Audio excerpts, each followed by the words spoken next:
आज मार्केट ऊपर जाएगी या नीचे, आपका फेवरेट स्टॉक आज कितना बढ़ने वाला है या कितना टूटने वाला है। आप सुबह सुबह CNBC आवाज खोल लेते हैं, जी बिजनेस खोल के बैठ जाते हैं और सुनते हैं लोगों की टिप्स और टिप्स के ऊपर ट्रेड करते हैं। भैया खुद ही पता लगा लो। आप टेक्निकल एनालिसिस सीख रहे हो, आप खुद जब पता लगा सकते हो कि आज मार्केट कहां जाएगी, आज बुलिश ट्रेंड है या बेरिश ट्रेंड है, then you can make money अपनी एनालिसिस के बेसिस पे। तो आज हम क्या सीखने वाले हैं, आज हम बात करने वाले हैं पिवट पॉइंट्स ट्रेडिंग स्ट्रैटेजी के ऊपर। तो ये पिवट पॉइंट्स क्या होते हैं? ये आपको नेचुरली ऑटोमेटिकली सपोर्ट और रेजिस्टेंस के लेवल्स दे देते हैं। इससे पहले आपने सपोर्ट और रेजिस्टेंस खुद प्लॉट करने सीखे हैं, ट्रेंड को एनालाइज करना सीखा है। तो अगर आपने वो वीडियो नहीं देखी है जिसमें मैंने सपोर्ट रेजिस्टेंस बेसिक से सिखाया हुआ है, तो आई बटन पे जो लिंक आ रहा है उस लिंक पे जाके आप पूरी वीडियो देख सकते हैं। बट फिर भी मैं आपको एक बेसिक डेफिनेशन दे देता हूं, बेसिक अंडरस्टैंडिंग दे देता हूं, जिससे आपको पता लग जाए कि सपोर्ट और रेजिस्टेंस क्या होता है। आप मार्केट में देखते हो कि भैया प्राइस ऊपर जा रहा है, बट एक ऐसा लेवल आता है जहां से प्राइस नीचे गिरना शुरू होता है। सो ये जो लेवल है, ये लेवल क्या था? यहां पे आप एक लाइन ड्रॉ कर देते हो किसी प्राइस के ऊपर, बट मैं आपको हमेशा बताता हूं कि एक लाइन नहीं होती सपोर्ट और रेजिस्टेंस, एक जोन होता है। तो आप एक जोन मान के चला करिए। बट अब अगर एक जगह से प्राइस नीचे गया, तो यहां पर कौन बैठा था जिसने इस प्राइस को नीचे गिराया? यहां पे सेलर्स बैठे थे जिन्होंने प्रॉफिट बुक किया और प्राइस को नीचे गिरा दिया, सप्लाई को बढ़ा दिया, क्योंकि सप्लाई डिमांड पे चल रही है आपकी स्टॉक मार्केट। और सिमिलरली नीचे एक ऐसा जोन होता है, हम लाइन प्लॉट करते हैं कि जहां से प्राइस बाउंस बैक करता है, ऊपर जाता है। तो इसे ऊपर किसने धकेला, सपोर्ट किसने दिया इसे? तो इसे हम डेफिनेटली सपोर्ट जोन बोलते हैं। आप लाइन ड्रॉ करते हो, बट ये जो सपोर्ट की लाइन है, यहां पे बैठे होते हैं बायर्स, जो प्राइस को ऊपर उछाल देते हैं, खरीद लेते हैं। तो प्राइस का जो भी स्टॉक है वो प्राइस ऊपर चला जाता है, रेट बढ़ जाता है।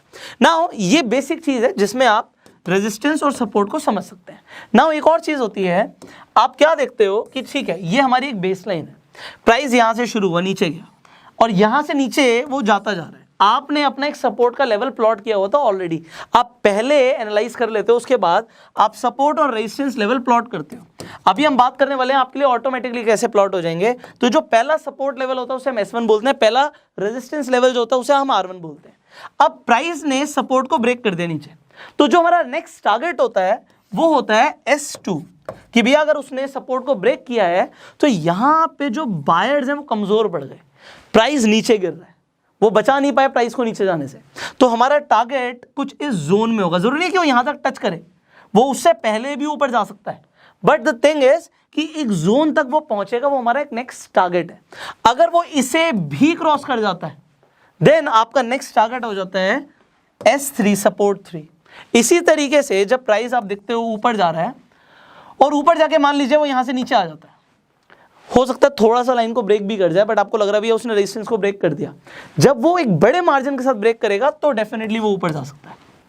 अदरवाइज ये आपका जोन है और वो वहां से अगर ऊपर नहीं जा रहा है तो वहां पे जो आपका रेजिस्टेंस है वो बहुत स्ट्रांग है।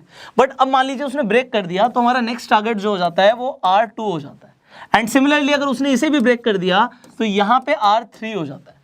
तो आपको सपोर्ट और रेजिस्टेंस को देख के ट्रेड करना होता है, ये आपको पता है। बट अब आपके लिए ये ऑटोमेटिकली कैसे प्लॉट हो जाएंगे, ये यहां पर आप देखिए। आपके लिए चार्ट के ऊपर यहां पे हमने आपके लिए, देखिए आपको कितना कुछ दिख रहा है, आपको बड़ी सारी लाइनें दिख रही है, अरे बाप रे बाप ये क्या चीज़ है।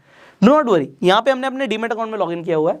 आप भी अपने डीमेट अकाउंट में लॉगिन कर सकते हैं। हमारा अपस्टॉक्स पे अकाउंट है। आपका अगर अपस्टॉक्स पे अकाउंट नहीं है तो इस वीडियो के डिस्क्रिप्शन और कमेंट बॉक्स में मैं लिंक्स डाल दूंगा। सिंपल स्टेप्स को फॉलो कीजिए, आपका भी अपस्टॉक्स पे डीमेट अकाउंट खुल जाएगा।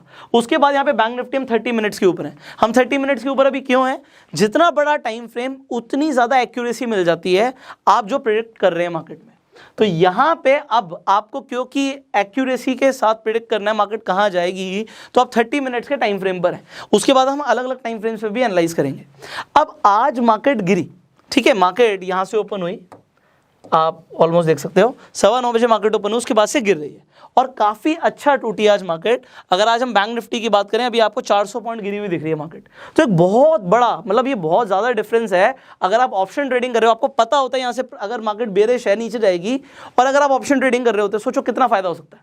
आपने अगर पुट खरीदा होता बहुत ज़्यादा फायदा होता, बट आपको पता कैसे लगेगा? अब आपको पता लगेगा। कैसे पता लगेगा? हम यहाँ पे 30 मिनट्स पे क्यों है, एनालिसिस ज़्यादा आपकी एक्यूरेट हो जाएगी। अब यहाँ पर आप क्या देखते हो, just wait for a while, मैं यहाँ पे आ जाता हूँ क्योंकि आपको दिखे। Alright, now what you see, यहाँ पे आपके पास मल्टीपल रेजिस्टेंस और सपोर्ट के लेवल है। यहाँ पे मैंने पिवट पॉइंट्स को लिया हुआ है, इंडिकेटर ऑलरेडी प्लेस किया हुआ है। जब आप इंडिकेटर को हटा दोगे आपको सिंपल कैंडल स्टिक्स कुछ इस तरीके से दिखेंगी। आपको यहाँ पर दिख रहा है मार्केट ओपन हुई थी, डाउन ट्रेंड जा रहा है, बट आप पिवट पॉइंट्स को यूज करते हैं। इंडिकेटर्स पे जाओगे, पिवट पॉइंट्स लिखोगे, तो आप जब पिवट पॉइंट्स लिख दोगे कुछ इस तरीके से आपके सामने आ जाएगा।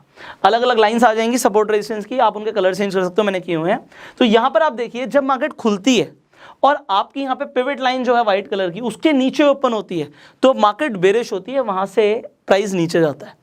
और ये सिर्फ और सिर्फ एक बैंक निफ्टी का एग्जांपल नहीं है, आप कुछ भी खोल लो जिसमें भी आप ट्रेड करते हो। आप मान लो बैंक निफ्टी की जगह अगर आप ये निफ्टी में भी देखोगे तो अभी हम निफ्टी पे आ जाते हैं, एग्जांपल दे रहा हूं मैं, इंडिसेस पे हूं, अभी कोई स्टॉक भी सर्च कर सकते हैं हम। सो अब जब मार्केट ओपन हुई तो जब आप देख रहे हो कि मार्केट ओपन हुई, वो ओपन कहां हुई, वो ऑलमोस्ट आप देख रहे हो पिवट लाइन पे ओपन हुई, उसके बाद वो नीचे चली गई। तो यहां से आपको एक बेरिश ट्रेंड का पहले ही सिग्नल मिल गया। अगर ये यहां से और ओपन हुई होती और ग्रीन कैंडल बनती तो यहां से बुलिश ट्रेंड हो सकता था, बट नाउ यू सी। और इसकी कंफर्मेशन आपको कैसे मिल गई, दूसरी कैंडल को देख के। दूसरी कैंडल आपने देखी और नीचे बनी और उसने अपने सपोर्ट को भी ब्रेक कर दिया। नाउ हमने क्या अभी आपको सिखाया था कि अगर प्राइस सपोर्ट को ब्रेक कर देता है तो दूसरा टारगेट क्या होता है, दूसरा टारगेट होता है कि वो अपने दूसरे सपोर्ट तक पहुंचेगा। क्या ये प्राइस अपने दूसरे सपोर्ट तक पहुंचा? द आंसर इज यस, पहुंच गया भाई। अब यहां से वो बाउंस बैक कर गया, बट हम क्या अभी ट्रेड करें बीच में? अब आप डिपेंड करता है कितनी देर के लिए ट्रेड कर रहे हो। अगर आप स्कैल्प ट्रेडिंग कर रहे हो तो आप 30 मिनट्स का टाइम फ्रेम पे नहीं है कुछ भी करोगे, आप उसको देख के ट्रेड नहीं करोगे।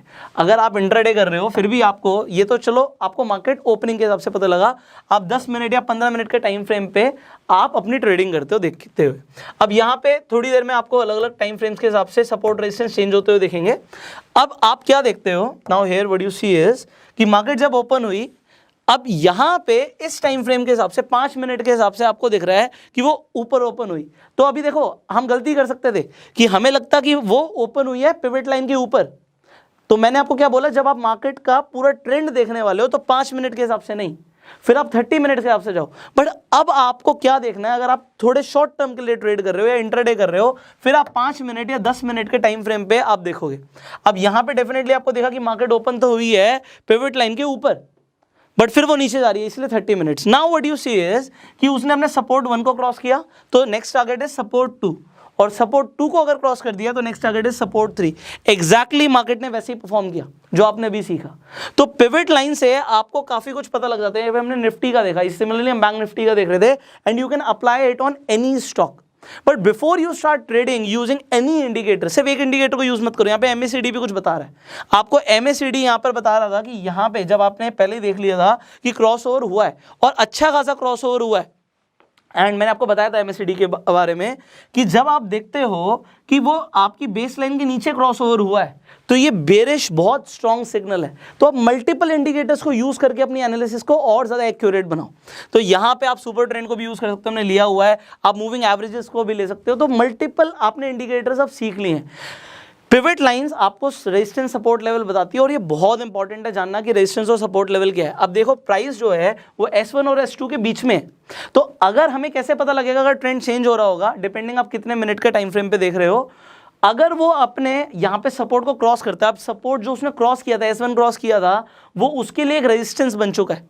अगर वो रेजिस्टेंस को क्रॉस करता है तो प्राइस ऊपर जाएगा। सिमिलरली अगर उसने S2 को क्रॉस करके नीचे आया था बट यहाँ से बाउंस बैक किया, अब बाउंस बैक किया उसने S2 को क्रॉस किया तो प्राइस ऊपर जाएगा। मैंने इसे बहुत अच्छे से आपको सिखाया हुआ है ऑलरेडी, टेक्निकल एनालिसिस के ऊपर बहुत बड़ी वीडियो हमने बनाई हुई है, तो आई बटन पे जाके उसे आप देख सकते हो।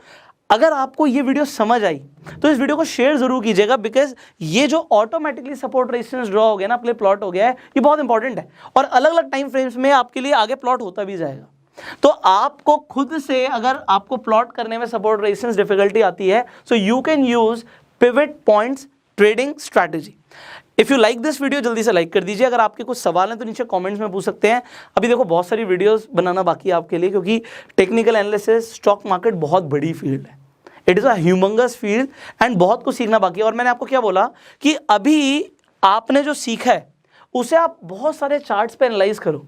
आप 30 से 50 चार्ट्स डेली एनालाइज किया करो कि आपकी जो एनालिसिस है वो कितनी एक्यूरेट है। ये नहीं कि भैया मैं अभी देख रहा हूँ, इस चार्ट को देख रहा हूँ और मैं अभी पैसा लगाना शुरू कर दूं। स्टार्टिंग हमेशा पेपर ट्रेडिंग से करो। मैंने आपको हमेशा बोला है कि स्टार्टिंग में आते ही पैसा मत लगाओ, क्योंकि पेपर ट्रेडिंग जब आप करते हो तो आप रियल मनी से नहीं कर रहे, आप पेपर पे ही लिख लो कि मैंने एक शेयर इतने प्राइस पे खरीदा और फिर आपकी एनालिसिस के हिसाब से वो ऊपर जा रहा था, नीचे जा रहा था, कितना मुनाफा हुआ। एंड जब आपको पेपर पे मुनाफा होना शुरू हो जाए, then you can trade with real money. So अगर आप इस वीडियो को यूट्यूब पे देख रहे हैं, तुरंत सब्सक्राइब कीजिए, बेल आइकन पे क्लिक कीजिए कि ऐसी एक भी वीडियो आपसे मिस ना हो।